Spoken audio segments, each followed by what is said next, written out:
Estamos na terceira semana e isso é para a glória de Deus. Alguém com a voz bem forte. Na lição 3, doutrina de Deus, e o texto bíblico base é Gênesis 1:1. Leia na Bíblia, porque aqui só tem só uma parte, tá? Aí pega na Bíblia, por favor, e leia Gênesis 1:1. Glória a Deus. Alguém abre Gênesis 1:1. Alguém abra em Isaías 6:3. E outra pessoa abra em João 4:24. Respectivamente.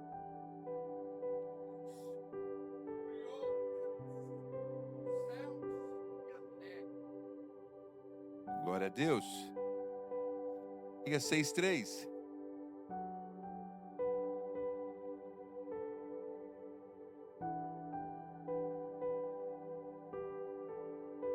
Glória a Deus. João 4:24.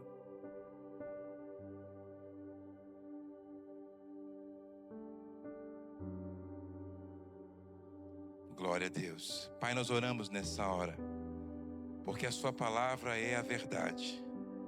Porque tudo que precisamos está em ti, meu Deus. Pai, que a tua palavra entre em nosso coração, que a gente possa entender pelo Espírito Santo, e que isso possa se tornar vida dentro de nós, para que o nome do Senhor seja mais uma vez glorificado. Amém, graças a Deus. Se assente no seu lugar, por favor. E vamos juntos à terceira lição do nosso trimestre, a doutrina dos apóstolos. O tópico 1, Deus como fundamento de toda a realidade. Toda a fé cristã começa em Deus. Antes de qualquer entendimento sobre salvação, vida cristã ou igreja, é necessário compreender quem Deus é. A Bíblia não inicia com argumentos tentando provar sua existência, mas com uma afirmação direta e absoluta: no princípio, Deus. Isso revela que Deus não é uma ideia a ser discutida, mas a realidade suprema da qual tudo depende. Ele é o ponto de partida de todas as coisas, a origem da vida e o fundamento de toda a verdade. O fato da Escritura já iniciar afirmando Deus criou e não se propôs a provar que Deus exista, isso traz para nós o que o texto acabou de dizer, que Deus é o fundamento de todas as coisas. Deus é a base de tudo que é criado. Nós, tudo que está à nossa volta, tudo que existe é a partir de Deus. E isso é um fato. Quando essa compreensão está ausente ou distorcida, toda a estrutura da fé também se torna distorcida. Não é possível viver corretamente diante de Deus sem conhecê-lo corretamente. Muitas vezes, o homem cria uma imagem de Deus baseada em suas próprias expectativas, emoções ou experiências. Mas a doutrina bíblica nos chama a conhecer Deus como Ele realmente se revelou e não como gostaríamos que Ele fosse. Isso aqui vem de encontro ao que falamos há umas semanas atrás, quando dissemos que o próprio povo cria um Deus, cria líderes à sua própria concupiscência. De acordo com a sua própria cobiça, eles criam os seus líderes e, respectivamente, o seu modelo de Deus. Muitas vezes ouvimos falsos líderes falando a respeito de um Deus que a gente não reconhece. Que ao você olhar para a Escritura, você não consegue ligar uma coisa com a outra. Esse Deus não é o meu Deus. Mesmo usando, teoricamente, o mesmo nome, a natureza daquilo que é falado não conversa com a verdade bíblica. Então entenda, o homem cria os seus ídolos, ainda que usando a Escritura. Eu vou repetir, os homens criam os seus ídolos, ainda que usando a Escritura. Não é necessário criar figuras à parte para criar um ídolo. Às vezes uma má interpretação bíblica, uma má interpretação de uma revelação é suficiente para você criar um Deus estranho, mesmo usando uma ferramenta original que é a Bíblia. Entende?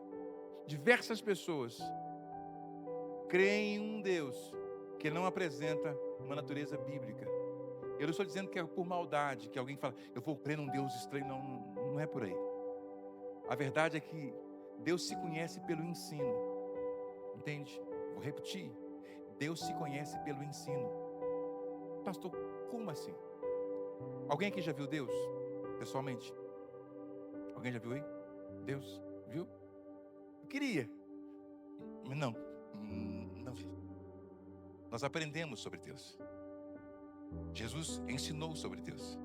Ainda que a gente expresse o ensino que a gente recebeu, a gente não vê. É tudo através do ensino. De ouvir. Entende? A gente ouve a palavra de Deus e crê nisso. A gente conhece a Deus pela palavra, pelo ensino. Então, se nós conhecemos a Deus pela palavra, pelo ensino, se o ensino é errado, a gente conhece o Deus errado. Entende? Se o ensino é distorcido, é possível que você tenha uma fé distorcida a respeito de Deus, que você crie falsas expectativas a respeito de Deus. Eu conheço uma série de pessoas ao longo de alguns anos na igreja, bastante anos na igreja, frustradas com Deus. E quando você conversa com elas, é sobre uma expectativa frustrada. E quando você vai olhar a expectativa que a pessoa criou, não tem nada a ver com Deus. Não é uma coisa que é típica de Deus fazer. Fala, meu filho, isso aí não é o nosso Deus. Alguém te ensinou isso aí está errado. Pastor, é possível alguém verdadeiramente cristão crer numa coisa errada? É, irmão. Infelizmente. Eu queria poder dizer assim, não, quando você aceitou Jesus, você nunca mais aprendeu algo errado. Mas infelizmente, não é assim. Por isso que eu disse na semana passada, que para tudo que você aprender biblicamente, para tudo que te ensinarem, pega a Bíblia e confira. A verdade não teme ser confrontada. Se eu preguei, pegue a Bíblia e confira. É seu dever de cristão. Isso vai eliminar um falso ensino. Você nunca vai ficar refém de um ensino falso, porque você ouve, mas confere na Escritura. Então, tudo que te ensinarem, confira na Escritura. É para a saúde da sua fé. Deus como Criador e sustentador. Deus é apresentado nas Escrituras como Criador de todas as coisas. Tudo que existe procede dele. O universo não é fruto do acaso, eu sei. Aleluia por isso. Mas resultado de uma vontade soberana e intencional. Essa verdade confronta diretamente a ideia de autossuficiência humana. O homem não é o centro, nem a medida de todas as coisas. Ele é criatura, dependente daquele que o criou.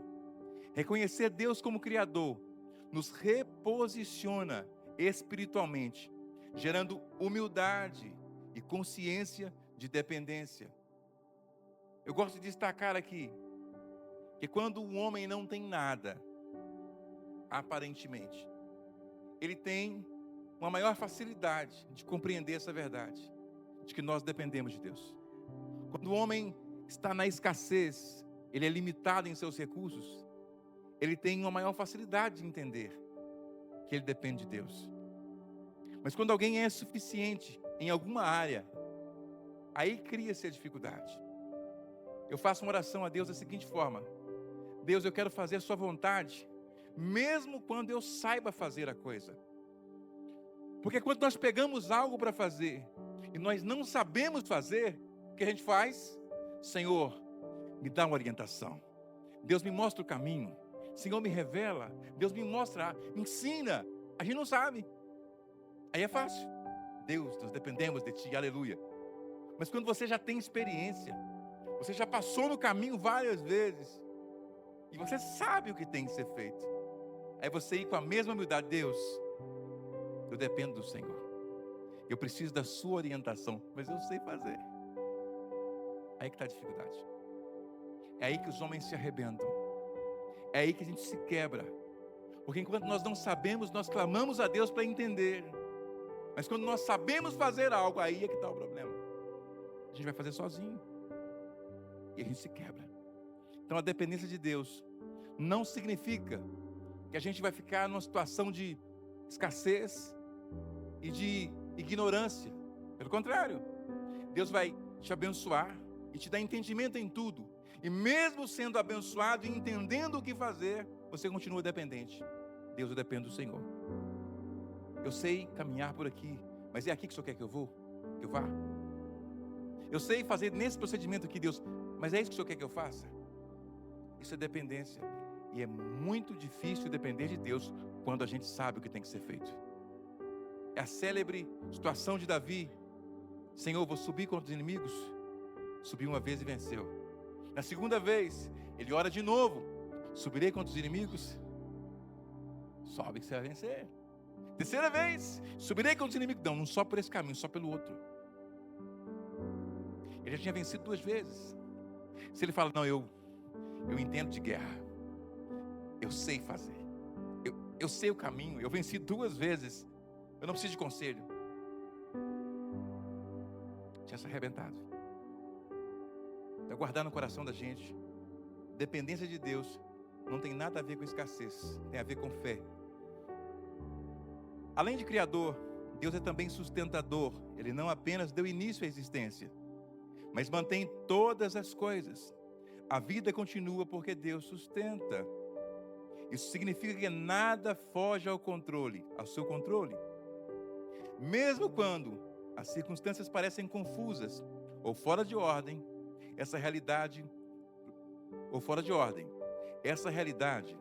produz descanso no coração daquele que crê.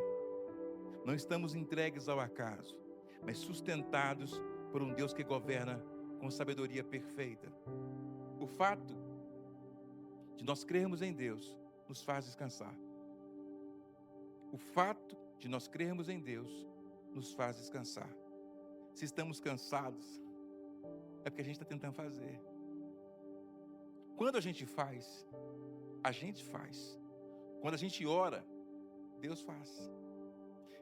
Isso é libertador. Quando a gente faz, quando a gente se cansa correndo atrás de resolver tudo, sozinho, a gente se cansa no processo. Mas tem hora que precisamos descansar no Senhor, descansar na palavra de Deus. Aquilo que nós temos que fazer, claro, nós fazemos, aleluia por isso. Mas precisamos entender um lugar de descanso no Senhor. Não podemos ficar ansiosos por coisa alguma. Falei coisa difícil, né?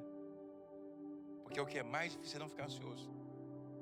Mas nós não podemos andar ansiosos por coisa alguma. Temos que apresentar em oração ao Senhor nossas petições. Descansar em Deus. Vocês entendem isso? Eu sei que isso não é fácil. Isso falando é muito bonito. Mas isso na prática, fazer com que nossas emoções fiquem quietas, com que os pensamentos, as preocupações, o desespero fique quieto dentro da gente. E a gente descansando na palavra de Deus. Não é fácil, mas temos que praticar. Confiar no Senhor. Descansar na palavra dEle. Deus está comigo, Ele nunca me abandonou. Ele é justo, Ele é fiel, Ele é verdadeiro. E Ele é digno de confiança. Continuar firme. É sobre isso. A santidade e o caráter de Deus. Entre os atributos de Deus, a santidade ocupa um lugar central. Quando Isaías teve uma visão de Deus, a declaração dos seres celestiais não foi sobre o seu poder ou amor, mas sobre sua santidade. Santo, santo, santo. Isso aponta para a perfeição absoluta de Deus. Ele é puro, justo e completamente separado do pecado. Sua natureza não contém falha, sombra ou corrupção. A santidade de Deus confronta diretamente a condição humana. Diante dele, o homem percebe sua limitação, sua falha e sua necessidade de transformação. Esse confronto não tem como objetivo afastar, mas conduzir ao arrependimento e à restauração. Quanto mais se conhece a santidade de Deus, mais se desenvolve reverência. E sem reverência, não há relacionamento saudável com Deus. Eu disse há uns dias atrás aqui sobre, de certa forma, o excesso de intimidade. Quando a gente perde a noção de quem é quem, sabe? Eu ainda pedi o exemplo de pessoas que eram chefiadas por amigos ou que chefiavam amigos. E como que era difícil fazer isso? Alguém que já chefiou amigos, foi chefe de amigo? É fácil ser líder de amigo? Nada fácil, né? A pessoa mistura a liberdade que tem com você com o serviço. Eu liderei uma equipe numa empresa, uma oficina. E assim, a princípio eu trabalhava junto com o pessoal, era técnico junto com eles e tal. De repente surgiu uma promoção, eu fui liderá-los. Os mesmos que estavam na banca todo dia comigo e a gente conversava e tal, e fazia todos os serviços, entregas, serviços fora. E de repente eu estava liderando esse pessoal. Pensa a dificuldade. O SAMU, o que estava pertinho deles todos os dias, agora tinha que liderá-los e dar ordens a eles. Pensa, um negócio difícil. Porque, por diversas vezes, a tendência é misturar a amizade com a autoridade. Quando você, às vezes, exerce a autoridade e fala, você não pode aquilo, você mudou. Você mudou. Você não é mais... Ela ficou arrogante. Só promoveu, como é que virou? E é natural que você tem que fazer isso. Você tem que fazer aquilo. E às vezes, as pessoas confundem a intimidade com Deus com irreverência. Entende? Ele é meu pai, meu paizinho. Eu oro, eu converso com ele assim. E tá certo, você ora mesmo, conversa mesmo. É meu paizinho, meu amigo. Na hora da dificuldade, ele me atende. É verdade. Mas essa intimidade de orar, de clamar, de pedir, de estar perto de Deus, não pode tirar a sua noção de quem Deus é. Não pode tirar a noção da realidade de Deus. Deus é extremamente santo, extremamente justo. Ele não tem uma falha sequer, um desvio sequer de caráter. Os seus olhos são impecáveis. Não há um desvio na conduta dele. Gerações e gerações contam a respeito do testemunho de Deus e não há uma mácula sequer. Um Deus que é justo, que é verdadeiro, que é digno, que é santo, que é irrepreensível nos seus caminhos. Até os seus juízos são cheios de misericórdia. Nem os inimigos podem atribuir a Deus injustiça. Até a vingança de Deus é justa. Entende isso? Deus é extremamente justo. Deus é terrível, extremamente assombroso. Deus é extremamente perigoso, irmão. Nem os demônios brincam com Deus. Os demônios creem e estremecem. É por isso que a gente não pode perder a noção de com quem a gente está lidando. É o meu pai, é o meu amigo, é a pessoa que eu oro, mas é um Deus grande e assombroso. É um Deus com quem eu não posso brincar. Entende? Não dá para brincar com Deus. Ele é meu amigo? É. Mas é o rei do universo. É o fundador de todas as coisas. É um Deus que a sua glória, ela... Oh, meu Deus do céu. Isaías falou que o seu manto, o seu cetro, enchia todo o templo, toda a casa. As suas vestes, seu ornamento enchia o templo. Não se podia entrar, quando Salomão orou, não dava para entrar. Fumaça encheu a casa. Essas figuras, essas visões que se mostram a respeito de Deus, é para que a gente tenha noção do tamanho de quem Deus é. Deus, quando foi se revelar a Israel, Ele pediu o pessoal para santificar. Falou, santifica, porque daqui a 2 dias eu vou descer aí. E aí Deus desceu. Tamanha foi a glória que as pernas de Moisés ficaram tremendo. O joelho tremendo. O povo falou: eu não. Moisés, vai lá. Vai lá e conversa com ele, para que a gente não morra. Você vai lá e conversa, depois você passa para a gente. Tamanha era a glória de Deus sobre aquela montanha. Era extremamente assombroso. O que eu quero dizer com isso? A gente não pode perder a reverência a Deus. A nossa amizade, a nossa oração sincera e com acesso através do sangue de Jesus não pode nos fazer perder a noção de quem Deus é de verdade. Ele está com o humilde, Ele está com o simples. E a gente não pode fazer essa associação. Deus está pertinho de nós e perder a noção do tamanho de Deus. A Deus é devida reverência e respeito em todos os lugares. Entende? Não se pode brincar com o Senhor. Não dá para brincar com Deus, porque Deus é muito grande, irmão. É isso. Relacionamento, soberania e conhecimento de Deus. Ao mesmo tempo, a Bíblia revela que Deus não é uma força impessoal ou distante, não é uma fumaça. Ele pode se revelar através de símbolos. Desceu no fogo, na fumaça, no vento, mas Deus não é alguém impessoal, não é um vento, uma fumaça. Não é isso. Ele é um ser pessoal, que se comunica, se revela e se relaciona. Ele fala, orienta, corrige e ama.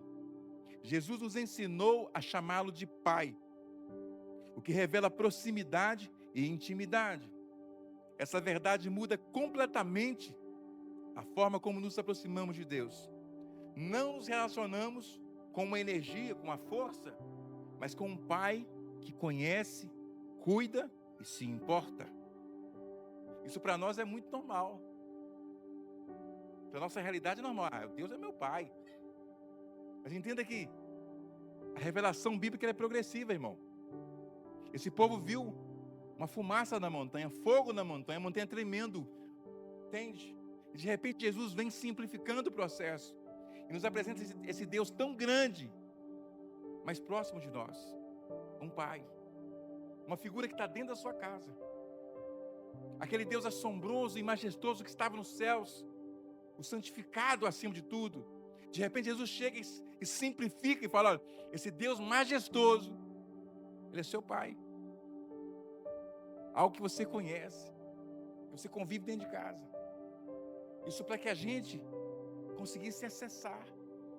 Porque o interesse de Deus não é ficar longe de nós, mas ficar perto. Deus não quer ser adorado à distância, mas perto. Por isso Ele se apresenta como alguém que a gente conhece, como nosso Pai. Para que a gente não tenha medo, mas que tenha respeito por Ele. Para que se aproxime dEle com respeito e reverência. Pai, eu estou aqui, quero conversar com o Senhor. Entende? Conversar com o Pai é diferente. A gente tem respeito, a gente conversa de uma forma respeitosa, mas você sabe que do outro lado tem amor, que do outro lado tem cuidado. Entende? Jesus apresenta esse Deus para nós. Isso é maravilhoso. Isso é maravilhoso. Esse equilíbrio entre santidade e relacionamento é essencial. Deus é absolutamente santo, mas também é acessível. Ele é elevado, mas se aproxima. Ele é soberano, mas se relaciona. Quando um desses aspectos é negligenciado, surgem distorções. Se vemos apenas sua santidade, podemos desenvolver medo e afastamento. Se vemos apenas sua proximidade, podemos perder a reverência, que é o que eu acabei de falar. Entende? A doutrina bíblica nos chama a viver em equilíbrio. Intimidade com reverência. Intimidade com reverência. Intimidade. Isso é extremamente importante, esse equilíbrio. Você vai encontrar pessoas que eu sou muito íntimo de Deus e sem reverência nenhuma. Isso é loucura, irmão. Quando você lê o livro de Jó, Ele fala que você não coloca a mão na cabeça do crocodilo para brincar com ele.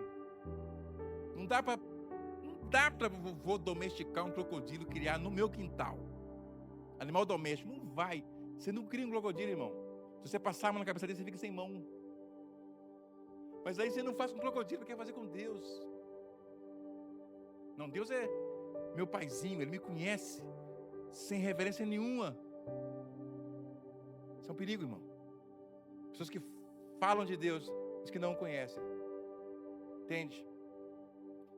Eu estou dizendo, é claro que temos intimidade com Ele, mas nunca sem nunca perder a reverência, sem nunca perder a noção de quem é o nosso Deus. Intimidade com reverência. Intimidade com reverência. A soberania de Deus é outro aspecto fundamental. Ele governa todas as coisas e nada acontece fora do seu conhecimento ou permissão. Isso significa que entendemos tudo. Isso não significa que entendemos tudo o que acontece, mas significa que podemos confiar. A soberania de Deus sustenta a fé em momentos de incerteza. Quando não compreendemos os caminhos, descansamos no caráter daquele que conduz. Isso aqui é extremamente importante. Tem dias de dificuldade, tem momentos que a gente não entende nada. Você não consegue enxergar um palmo à frente do seu caminho. Nessa hora, a nossa confiança não é que vai dar tudo certo. A nossa confiança é que Deus nunca falha. A confiança é sempre no caráter de Deus. Entende? Você vê que está tudo complicado, mas você não olha para a circunstância, você olha para Deus. Deus, Ele nunca falhou. Ele nunca errou. Então a soberania de Deus nos dá descanso. Eu não estou sozinho, Deus está comigo. Deu tudo errado aqui, mas eu tenho certeza que Deus está no controle. E Ele é soberano, e Ele vai fazer que tudo coopere para o meu bem. Entende?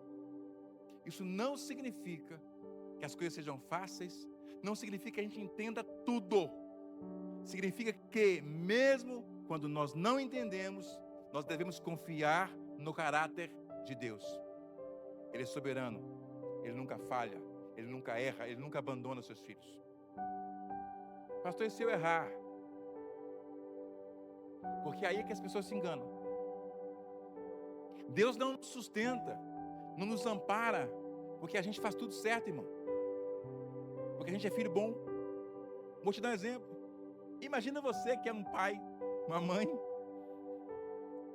Seu filho quer fazer algo, quer chegar a um lugar, quer ir a algum lugar, mas ele pegou o caminho errado. Mas você sabe o caminho. Aí você fala, não, eu vou puni-lo. Não vou mostrar o caminho para ele. Ele fez errado, ele não me agradou, ele vai rodar e até você faz isso. Deixa o filho para lá. Não, ele vai errar. Não vai alcançar não, porque errou, deixa eu sofrer aí. A gente não faz isso. A gente cuida porque a gente ama. Não porque o filho acerta. A gente fica triste quando o filho erra. Fica bravo. Corrige. Pega. Mas a gente não ama porque eles fazem certo. A gente ama porque ama. Porque é nosso. Entende? Então, pastor, mas se eu errar, Deus continua amando, irmão. Você vai passar pela consequência? Vai sim, mas Ele não vai abandonar porque você errou, irmão. Que essa é uma das estratégias do inimigo. Você vai ser abandonado porque você errou. Ô, irmão, se fosse olhar assim, quem é que ia passar, irmão? Quem é que nunca errou aqui dentro aqui? Levanta a mão e me ensina a receita. Quem nunca errou aqui? Quem não erra? Quem não entendeu algo errado e fez diferente? Ou eu achei que ia ser assim, mas não era. Eu achei que era de Deus para mim, mas não era. Quem nunca errou? Todos nós. Mas o que deixa a gente em paz e descansados é ter um Deus que mesmo na nossa falha, Ele nos sustenta, Ele mostra a direção, Ele nos corrige, nos repreende, Ele se ira contra nós. Ô irmão, dá ruim? Faz errado? Não, porque pai corrige pesado. pesado, mas nunca deixa de amar. Nunca deixa de amar. Um pai corrige, um pai castiga, mas nunca deixa de amar. Entende? Nós temos um pai. Nós não somos órfãos. Nós temos um pai no céu. Aleluia. Conhecer a Deus não é apenas um exercício intelectual, um exercício da mente. Não é uma coisa de cabeça. É uma experiência transformadora. Quanto mais o conhecemos, mais nossa vida é moldada. Nossos valores mudam, nossas prioridades se ajustam e nosso coração se alinha com Ele. Um conhecimento superficial de Deus gera uma vida superficial, mas um conhecimento profundo produz firmeza, maturidade e constância. Por isso o chamado não é apenas para estudar sobre Deus, mas buscá-lo, conhecer sua palavra, contemplar seu caráter e desenvolver um relacionamento real. A doutrina de Deus não é um conceito distante, mas a base de uma vida que cresce, amadurece e se firma na verdade. Conhecer a Deus não é exercício de cabeça, só uma ideia na mente, mas é uma vida. Uma vida. É uma vida. Eu tenho longas conversas com a minha esposa sobre N assuntos bíblicos, irmão. A gente vai discutindo sobre a Bíblia, surge um assunto do nada no carro, a gente vai discutindo, até chegar num consenso, o Espírito Santo traz revelação, isso é maravilhoso. Uma das coisas que me incomodam, não sei se já aconteceu com vocês, incomoda no meu espírito. Às vezes a pessoa está falando sobre Deus, sabe, de uma forma tão eloquente, mas a verdade profunda não entra. Não tem ruim no estômago da gente, assim, Deus, não tem errado. Mas a pessoa está falando, não, porque Deus, aleluia, o mistério, tá. Mas, sabe aquele negócio que não dá liga? Não sei se isso já aconteceu com vocês, talvez só comigo que acontece. Você está falando de Deus, mas tem, sabe, não vira. A teoria está certa, a mensagem está adequada, a fala está certa, mas não comunica. Porque Deus não é teoria, irmão. Deus é vida. Eu já vi gente falando, às vezes conceitualmente, algo errado, mas a vida era correta. E aquilo comunicou com o meu espírito. Falei, Deus, conceitualmente isso está errado, mas a experiência é real. Entende? E o oposto, conceitualmente algo correto, algo que foi falado assim, isso aqui está certo, mas não comunicava vida. Entende? Quantas vezes o irmão recebia oportunidade, vinha. Eu falo ao longo da minha vida cristã. A pessoa mal sabia articular 3 ou 4 palavras, às vezes não falava nada, só pegava o microfone e a glória enchia a casa. Não é teoria, irmão. Não é teoria, é vida. É vida. Sabem, o pessoal chegava e pegava, o culto estava normal. Aí o líder, quem vinha, pegava o microfone. E só de pegar o microfone, o ambiente da casa mudava todo. Aí eu olhei que tem assim e falei, Deus, eu quero isso para mim. Eu não sei o que é isso, mas eu quero isso para mim. Sem falar uma palavra. Só de pegar o microfone. Sem cantar. Sem nada. Só de pegar o microfone. Às vezes só cumprimentava a igreja. E o clima assim mudava de forma palpável. Eu falei, Deus, eu quero isso para mim. O que é isso? Tem um negócio aí, eu quero isso para mim. Eu vou querer isso aí. É vida, irmão. Não é uma teoria. Não é algo que se vive na igreja. É vida. É dia a dia. Se Deus é importante para mim só no culto, eu posso até falar teoricamente sobre Ele, mas não comunica a vida. Mas quando Deus é importante para mim aqui, é em casa, na escola, no trabalho, não precisa fazer malabarismo não, irmão, é só chegar, chegou, Deus está ali junto. Entende? Não precisa inventar moda não. Deus é simples, irmão. Quando eu vi isso, pessoas simples, mudando o ambiente, só de pegar no microfone, eu falei, eu quero isso para mim. Deus, eu vou querer. Eu não sei o que fez, não. Mas eu vou estar querendo, eu vou querer Deus. Entende? Não é algo da mente, é da vida. Deus conhece os seus. Deus conhece quem é de oração, irmão. Deus conhece quem lê a Bíblia. Deus conhece quem valoriza a presença dEle. Entende? Deus conhece quem tem reverência por Ele. Deus conhece. Falar de Deus é muito fácil. Abrir a Bíblia e pregar, irmão, é muito fácil. Se você tiver o dom da oratória, você fala sobre a Bíblia. De forma articulada. Mas viver Deus, transmitir Deus para as pessoas, irmão, isso é vida. Ou você conhece ou você não conhece. Ninguém fala do que não conhece não, irmão. Vocês estão comigo? Entende? Quem conhece Deus, sabe a diferença. Você chega num lugar simples para orar, 2 pessoas orando e Deus manifesta ali. A glória vem. Sem música, sem nada. Ajoelhou, orou, Deus aparece. Só, é o que eu quero, Deus. Eu quero é isso. Eu quero é Deus. Meu Deus. Aplicações práticas. Busque conhecer a Deus por meio da palavra. Desenvolva reverência diante da sua santidade. Isso é muito importante. Confie na soberania de Deus. Cultive um relacionamento pessoal com Ele. E aí vem as perguntas para reflexão. Você conhece Deus ou apenas sabe sobre Ele? Isso é muito importante. Você conhece a Deus ou apenas sabe sobre Ele? Sua vida demonstra reverência diante da santidade de Deus? Você confia em Deus, mesmo quando não entende as situações? Não é fácil. Quero fechar aqui o raciocínio dessa mensagem, dessa lição, com algo que saltou ao meu coração. A possibilidade de pessoas sinceras, às vezes, acreditarem em um Deus errado. E não apresentado numa falsa religião, às vezes dentro de um contexto de igreja, mas que conhece um Deus que não é o Deus da Escritura.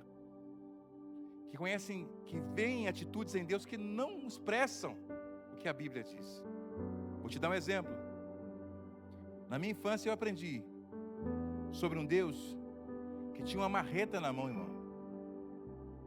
Sabe que a marreta de 10 quilos, que chama de sexta-feira? Meu Deus, tinha uma marreta daquela. Tinha. Marreta daquela.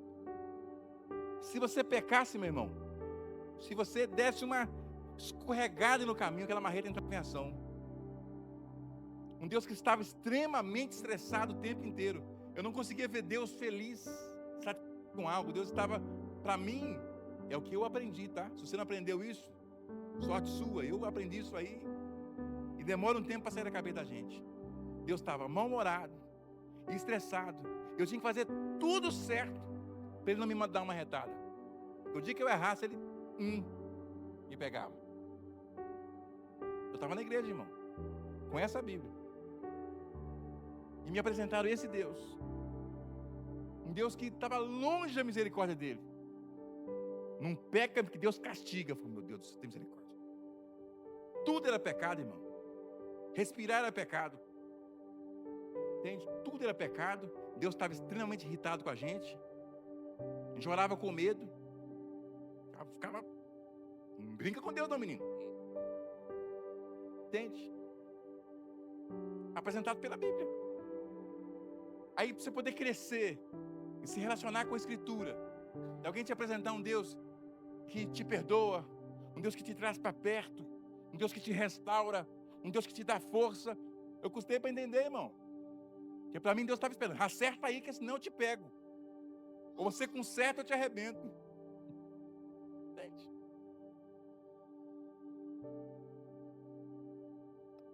Ele veio buscar o que havia perdido, irmão. Estava perdido, ele veio buscar. Eu estava perdido, ele veio me buscar. Entende? Mas eu não conseguia ver nem entender essas coisas. Você pode ter certeza, tem um tanto de gente lá fora crendo no Deus errado, que não aproxima de Deus porque não entende quem é Deus. Não sabe quem é Deus de verdade. Entende? E quem é que tem que apresentar Deus? Quem é que tem que apresentar Deus? Nós, a igreja. A igreja. Nós temos o dever de ensinar ao povo quem é Deus de verdade. Quem é Deus de verdade? Para fechar meu raciocínio. Se por um lado eu aprendi um Deus que tinha uma marreta de 10 quilos na mão querendo pegar a gente, por outro lado, está vindo a geração aí que o Deus deles é o Papai Noel. Entende?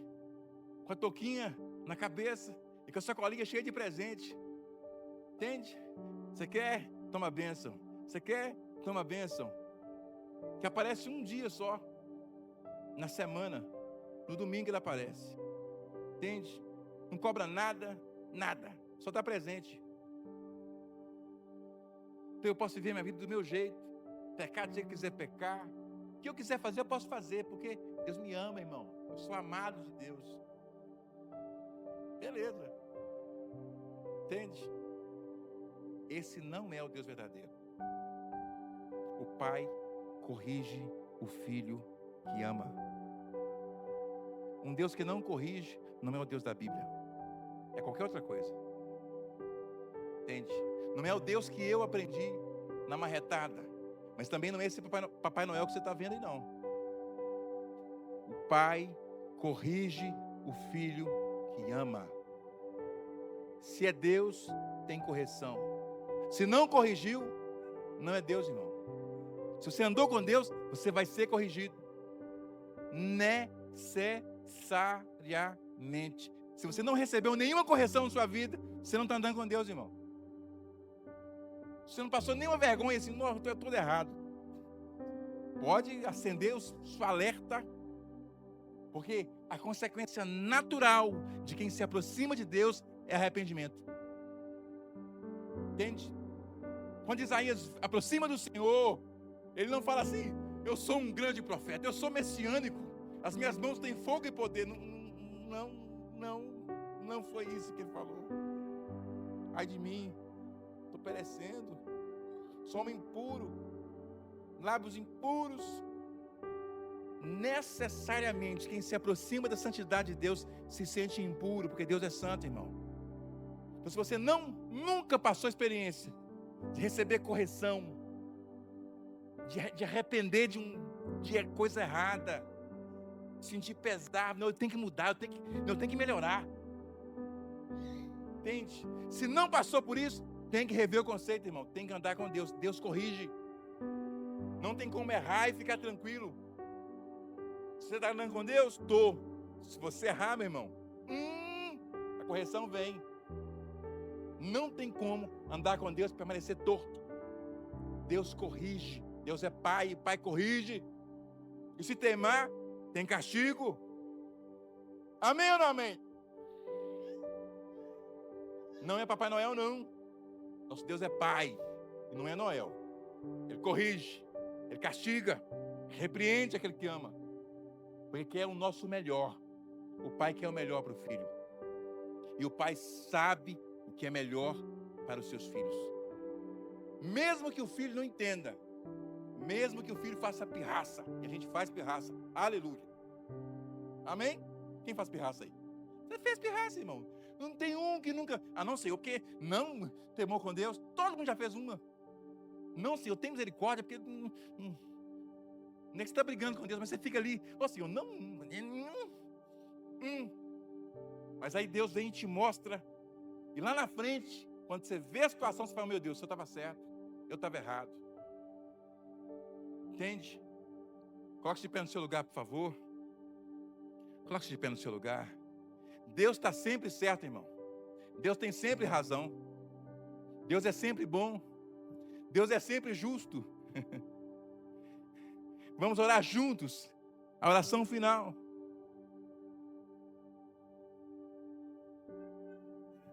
Conforme está escrito. Deus não é Papai Noel, não.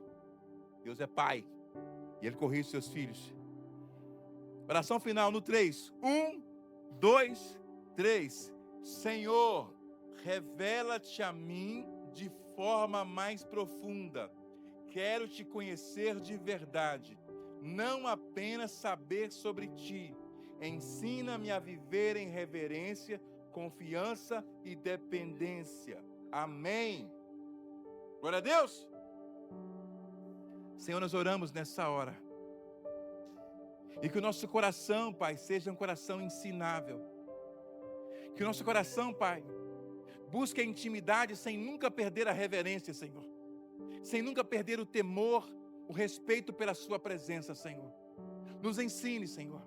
Nos ajude. Nós somos filhos e muitas vezes precisamos da sua correção, Deus. Precisamos da sua repreensão e do seu ensino, porque o Senhor repreende e corrige aquele que o Senhor ama. E nós somos amados do Senhor. Que a tua boa mão nos conduza, Pai.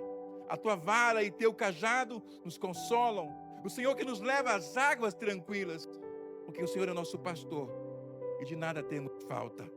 Por isso te honramos e oramos nessa hora, agradecendo pela sua presença, Pai. Em nome de Jesus. Amém ou não amém?